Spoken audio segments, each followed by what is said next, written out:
చదువుకోవడమే మీ లక్ష్యమా? MBBS సీట్ల guidance కోసం తప్పక విచ్చేయండి మెగా ఎడ్యుకేషన్ మేళా. ఇటీవల బ్రెజిల్లో విమానం కుప్పకూలిన ఘటనలో అందులో ప్రయాణిస్తున్న 62 మంది ప్రయాణికులు అక్కడికక్కడే ప్రాణాలు కోల్పోయిన విషయం తెలిసిందే. ఈ ఘటన జరిగి వారం రోజులు గడిచిందో లేదో తాజాగా మరో విమానం కుప్పకూలింది. ప్రస్తుతం దీనికి సంబంధించిన వీడియో సోషల్ మీడియాలో వైరల్ అవుతోంది. ఇంతకు ఈ ప్రమాదం జరిగింది ఎక్కడ? ఎవరైనా ప్రాణాలు కోల్పోయారా? అసలేం జరిగింది?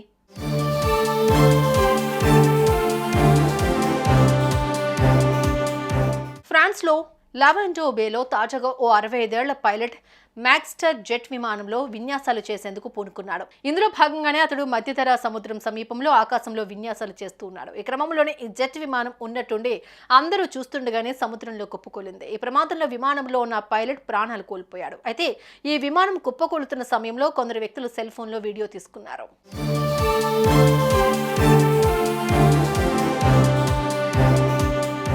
అయితే ప్రమాదానికి గురైన ఈ మ్యాగిస్టర్ జెట్ ఫ్లైట్ ని 2వ ప్రపంచ యుద్ధం సమయంలో తయారు చేశారట.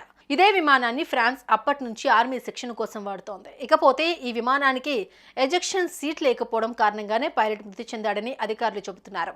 ఇదే వీడియోను సామాజిక మాధ్యమాల్లో పోస్ట్ చేయడంతో ఇప్పుడు వైరల్ గా మారుతోంది.